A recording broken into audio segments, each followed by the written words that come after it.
16일 동안 활보한 미스터리 환자라는 제목을 붙여봤습니다. 16번째 확진자가 나왔는데 태국을 여행한 경험이 있고요. 폐 질환을 갖고 있는 분이었습니다. 그런데 문제는 어디에서 어떻게 걸렸는지 알 수가 없다는 겁니다. 뉴스 속보도 지금 들어와서 속보부터 좀 전해드리면서 이야기 나눠가겠습니다. 지금 추가 확진자 발생을 했습니다. 17번째, 18번째 확진자가 오늘 아침에 발생을 했다라는 뉴스 속보, 짤막한 뉴스 속보 두 가지 전해드리게 돼서 제 마음도 상당히 무겁습니다. 전파 속도가 빠르다. 특히 해외에 감염된 사례가 2번이나 나왔다. 그리고 오늘 17, 18번 2명의 새로운 확진자까지 나왔다라는 뉴스 속보 전해드립니다. 아직 17, 18번 환자가 어디에서 어떻게 감염이 된 누군지는 알려진 바가 없습니다만 지금 저희 기자들이 취재를 하고 있습니다. 그렇기 때문에 새로운 뉴스 속보 저희가 확인되면 가장 발빠르고 정확하게 우리 국민 여러분들에게 정확하게 보도를 해드리겠습니다. 끝까지 함께해 주시길 바라겠습니다. 전 세계의 이른바 우한 폐렴의 확진 속도도 상당히 빠릅니다. 이제 중국과 동북아시아의 문제가 아니라 전 세계의 문제가 됐다는 겁니다. 함께 보시죠. 지금 이 통계가 잘 드러나고 있습니다. 캐나다 4명, 미국 16명, 프랑스 6명, 독일 12명, 태국 19명, 베트남 8명, 말레이시아 8명, 싱가포르 18명, 호주 12명, 홍콩 15, 마카오 8, 대만 10, 일본 20, 한국 18, 러시아 2명, 중국 24,324명, 그중에 사망자 490명, 발생 국가가 27개국입니다. 빨간색은 10명 이상의 환자가 발생한 국가를 저희가 빨간색으로 칠했고요. 노란색은 10명 이하인 지역을 노란색으로 칠해봤는데요. 정말로 안타깝게도 우리 대한민국이 빨간색으로 칠해져 있습니다. 오늘 17번째, 18번째 확진자까지 발생을 했기 때문에 우리 대한민국이 세계에서 일본에 이어서 물론 중국 다음이요. 태국과 마찬가지로 상당히 많은 수의 코로나 확진자를 보유한 나라가 돼버렸습니다. 정말 유감스러운 소식입니다. 최 교수님, 네. 상당히 우려스럽습니다. 지금 17, 18 그리고 어디에서 감염된지 모르는 해외 감염 사례까지 우리나라에서 나오고 있다. 전혀 국면이 달라진 겁니까? 예, 국면이 달라지고 있다는 것이 현실화됐다. 그리고 이거 확인이 가능해진 상황이다라고 볼 수 있고요.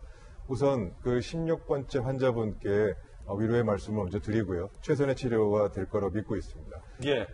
네, 말씀하신 대로 지금 16번째 환자분이 태국을 통해서 입국하고 그 이후에 이제 행적과 관련해서 감염 경로를 추정하기 좀 어려운 상황이 됐습니다. 예. 그래서 이런 여러 가지 가능성을 지금 과학적으로 고려해야 되고요.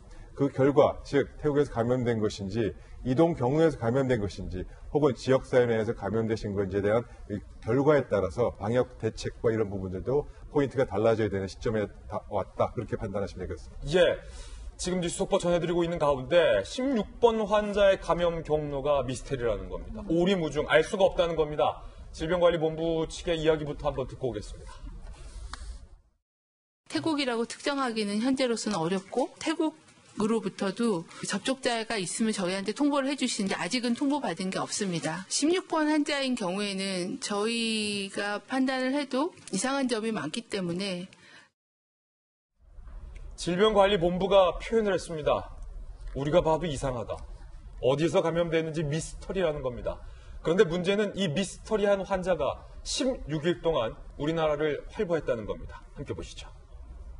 이게 걱정스러운 거예요. 감염 경로 미스터리 16번 환자 16일간 활보 무방비 노출됐다. 태국이냐 국내냐 태국이냐 광주냐 감염지가 어디냐는 겁니다. 태국을 여행했지만 중국의 우한을 방문하지 않았어요. 귀국하고 6일이 지나서 오한, 발열 등 증상이 발현됐지만 확진될 때까지 시간이 너무 많이 흘렀어요. 그 뒤로. 일본은요. 판단하기 이상한 점이 많다라고 얘기를 했습니다. 저희들이 봐도 이상해요. 기자들이 봐도. 뭔가 의아스럽다. 확진 전 5차례나 병원을 가도 몰랐다는 점도 있어요. 가래에서 피가 나올 정도로 증상이 악화돼서 지난 3일 전남대 병원에 응급실로 이송이 됐고요.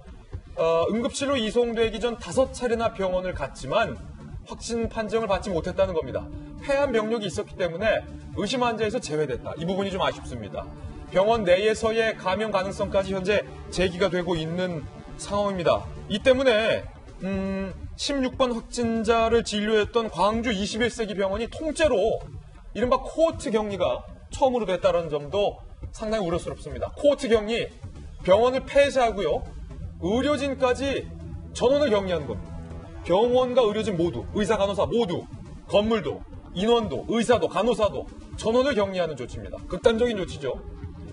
지난달 27일에서 이달 3일 4차례나 광주 21세기 병원을 찾았고요. 이 병원 코호트 격리 조치, 모든 수술과 진료 긴급 중단, 환자 83명, 직원 69명이 모두 격리 중인 조치까지 취해진 상황입니다.